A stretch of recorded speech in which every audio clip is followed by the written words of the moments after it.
Aku tahu kok emang cukup sulit buat natap orang, apalagi yang baru kenal. Ya, kayak gak nyaman aja gitu. Kadang-kadang ada perasaan canggung yang bikin makin sulit buat natap mata mereka dan percaya diri.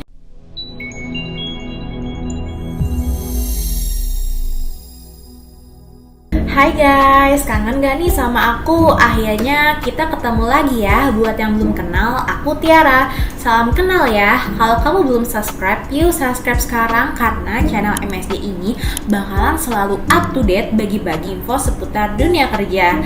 Seberapa kuat sih first impression mempengaruhi pandangan kamu pada seseorang? Kayak kalau kamu ngeliat nih, ada orang yang badannya banyak tato, badannya gede, mukanya serem. Biasanya first impression kamu ke orang itu bakalan buruk. Padahal kenyataannya bisa jadi berbanding terbalik dari apa yang kamu bayangin. Nah, coba pikir, first impression di kehidupan sehari-hari aja bisa mempengaruhi pikiran kita, apalagi dunia kerja. Makanya penting banget buat ciptain first impression positif buat rekan kerja dan atasan kamu nih. Yang pertama, lakuin eye contact. Saat bertemu orang baru, mungkin beberapa dari kalian ngerasa nggak nyaman pas mandang mata lawan bicara. Akhirnya, kamu lebih memilih mengalihkan perhatianmu ke arah lain. Sadar nggak sadar, perilaku yang kayak gini malah bikin first impression kamu kurang oke. Kamu bakal dianggap nggak sopan, padahal maksud kamu bukan begitu sebenarnya. Lalu gimana tuh caranya? Nih, aku kasih tahu ya, kamu bisa coba latihan natap mata kamu sendiri di cermin atau latihan sama orang terdekat kamu. Aku tahu kok emang cukup sulit buat natap orang, apalagi yang baru kenal. Ya, kayak gak nyaman aja gitu. Kadang-kadang ada perasaan canggung yang bikin makin sulit buat natap mata mereka dan percaya diri.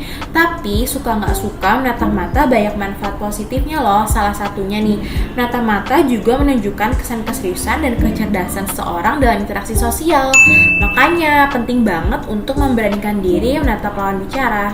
Yang kedua, bicara yang terarah dan jelas. Pastikan cara bicaramu selalu konsisten. Hindari suara yang terlalu tinggi atau terlalu rendah. Kalau nada bicaramu terlalu tinggi, bisa aja orang anggap kamu nggak punya sopan santun. Sedangkan kalau terlalu pelan juga bakalan sebel orang dengarnya, kayak orang lagi bisik-bisik kan. Jadinya komunikasi itu harus dengan percaya diri dan jelas. Kurangi penggunaan kata dan kata saat berbicara. Jika ada yang kurang jelas, coba minta lawan mengulang perkataannya dengan mengucapkan kata untuk mengulang kembali pertanyaannya. Jangan sampai kamu malah ngomong hah.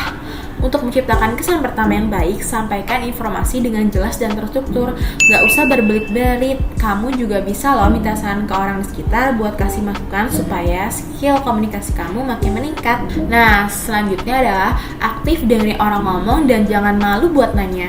Perlu diperhatiin, pas lagi dengerin rekan kerja kamu ngobrol, jangan cuma masuk kuping kiri, keluar kuping kanan. Kamu harus fokus dengerin apa yang rekan kamu lagi diskusiin. Serap dan pahami semua informasi tersebut. Kalau emang belum paham, jangan malu buat nanya ulang ya. Sebagai karyawan baru, mungkin kita akan punya rasa malu buat bertanya, apalagi saat ngalamin kesulitan. Padahal wajar-wajar aja loh kita sebagai karyawan baru buat tanya-tanya, apalagi masih di minggu-minggu pertama bekerja. Menurut aku nih ya, lebih baik bertanya di awal kalau emang gak yakin daripada terlanjur sarah. Malah makin berabe jadinya nanti. Jangan nunggu instruksi dulu baru bertanya ya. Dengerin apa yang mereka ucapkan secara jelas. Dengan ini juga kamu bisa jadi lebih cepat berinteraksi dengan rekan kerja barumu loh. Terus nih, harus jadi orang yang on time. Kamu harus jadi orang yang on time. Jangan ada lagi tuh telat-telatan karena alasan macet. Kamu aja pasti kesel kan kalau datang mendekat kamu yang udah jam 9 tapi dianya malah datang telat. Sebel parah banget kan. Nah, apalagi kamu yang punya titel sebagai karyawan baru. Kalau telat, pasti rekan kerja atau atasan kamu bakal ngerasa sebel 100% sama kamu. Rekan kerja atau atasan kamu bakalan mikir kamu itu gak sopan banget. Padahal baru ketemu, tapi udah datang telat aja. First impression kamu ke mereka udah gak banget deh. Terus nih ya guys, on time bukan soal datang telat aja loh, tapi kamu harus memimpin kerjaan kamu secara tepat waktu. Jangan lagi deh kebiasaan-kebiasaan selama kuliah atau kerja yang hobinya ngerjain tugas mepet deadline. Waktu sebelum jauh-jauh dari deadline, kamu malah lakuin hal yang gak berhubungan sama kerjaan kamu. Auto ngaret tuh pasti. Jadi mulai sekarang jadilah orang yang on time dan jangan suka nunda-nunda pekerjaan. Nah, terus nih, kamu harus bisa menjaga sikap dengan baik. Atau bahasanya tuh ya, jangan songong deh. Apalagi kamu sebagai anak baru, pasti udah gak asing lagi nih juga nih ya soal isu-isu sekarang kalau Gen Z ini gak bisa ngejaga sikapnya sebagai karyawan baru. Nah, jangan sampai memperkuat keyakinan mereka kalau Gen Z ini emang seburuk yang mereka pikirin. Kamu harus bisa buktiin dengan menampilkan sikap dan etos kerja yang baik.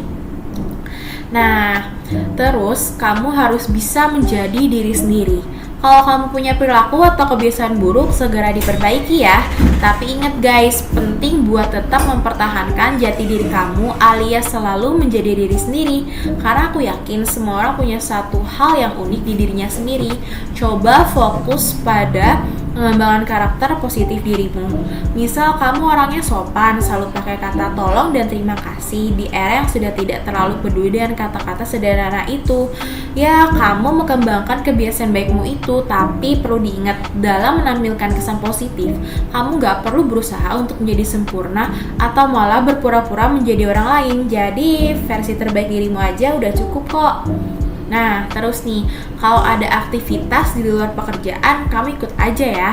Beberapa kantor tuh ada yang menyediakan program pengembangan karyawan dengan adanya klub olahraga atau acara rekreasi rutin. Pastiin diri kamu buat ikut aktif di kegiatan-kegiatan seperti ini. Selain itu, kamu juga jangan menolak ajakan kantormu untuk makan siang bareng ya. Nah, di dalam bersosialisasi pasti adalah sesi-sesi curhat dan ngobrol kesana kemari. Dari sini yang perlu kamu hindari saat ada yang bergosip, sebaiknya kamu diem aja, jangan ikut memanas-manasin atau diiyain aja. Setelah mendengar gosip tersebut, kamu juga jangan sampai nyebarin gosip ke rekan kerja yang baru kamu kenal beberapa minggu. Kalau sampai iya, fix kamu gak bakal disukain sama orang-orang, cepu soalnya. Nah guys, bangun first impression itu penting banget loh guys. Dari first impression kita dapat membangun citra terhadap diri kita. Bagaimana orang akan mengingat kita terus di memorinya. Kalau first impression kamu baik, orang-orang akan selalu mengingat kebaikan kamu. Kalau first impression kamu jelek, ya orang-orang akan terus mengingat kamu sebagai orang yang seperti itu. Terus kalau udah jelek gimana dong? Kamu harus buktiin dong apa yang mereka pikirkan tentang kamu itu sepenuhnya salah. Buktiin dengan sikap kamu dari hari ke hari itu harus selalu baik. Semangat terus ya guys. Semoga kamu yang nonton ini besok saat kamu datang ke kantor baru, kamu bisa membuat rekan kerja dan atasanmu menilai kesan pertamamu dengan baik. Jangan lupa nyalain lonceng dan kasih jempol. Dan terus dukung aku ya guys. Cek video lainnya di Mitra Solusi Jakarta. Bye bye guys. See you next video.